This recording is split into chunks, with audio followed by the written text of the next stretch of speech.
Does anyone else feel like LaMelo Ball is sort of falling behind in the grand scheme of like NBA player stardom hierarchy? So what do I mean by that? Well, he comes into the NBA as the number 3 pick in 2020, wins Rookie of the Year, makes the All-Star team as a sophomore. The Hornets get into consecutive play-in appearances. Everything felt like it was really trending in the right direction for both LaMelo Ball as an individual and the Hornets as an overall organization.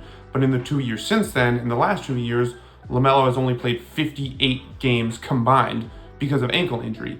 And that just feels like such a shame because in an age where so many point guards, both young and in their prime, are doing so many awesome things.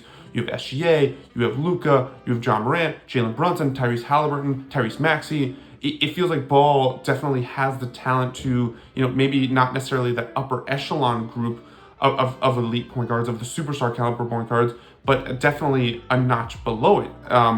Even like when you consider even when he's been fighting injuries these last couple of years, the dude still averaged 23 points, 8 assists, and 6 rebounds. Like obviously he still has a ton to work on in terms of efficiency within the arc and shot selection and his defense and his turnovers, but like this dude only just turned 23 years old, and to be able to put up those numbers, and when you consider what he did in those first 2 years, like that's so impressive. And like you could just tell like there's so much potential that still lies within him, to the point where he should be grouped together with those point guards as like the point guards of like the present and the future. But it obviously just hasn't happened, mostly because of injuries, but also Charlotte's team hasn't been that good. So the question obviously is, well, what can happen this season? Can we see him right the ship both on an individual level and maybe start to get the Hornets back into, some serious conversation about being taken seriously, maybe not necessarily as a playoff team, but maybe as a play-in team. So obviously it starts with LaMelo's health and those ankles. And so to his credit, he is considering wearing ankle braces for the coming season to help deal with his ankles, though it is contingent. He said at the end of last season,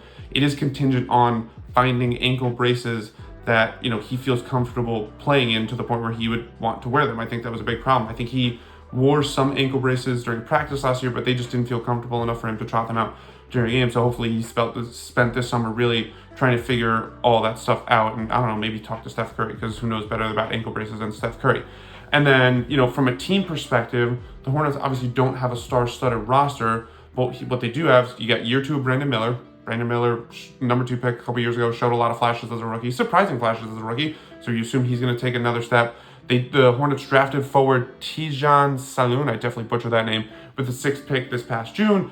Grant Williams really looked solid for them after coming over in a trade last year. Nick Richards emerged as a potential long-term option at center, where he, started 51 games, put up solid numbers in limited minutes. So there's little pieces within this Hornets organization, that you could say, okay, this can maybe be something. So maybe with a healthy LaMelo, is that enough to get into the play-in tournament? It kind of feels far-fetched, but then when you consider that the Bulls got into the play-in tournament with 39 wins, the Hawks got in with 36 wins, and you figure Chicago's probably going to be worse with DeMar DeRozan now in Sacramento. So there's definitely a path there. There is a path to the play-in tournament, but obviously it all starts with LaMelo Ball. He is their all-star. He is their best player. He is their franchise player. But more importantly, he is their point guard. He is their floor general. He is their leader. He is their offensive engine. Now, I don't know what that means in terms of how he can lead this team. Meaning can he be the best player on a playoff team? Does he need more supporting cast? Is he better off as a number 2 guy? But all those conversations that we typically have with stars in general.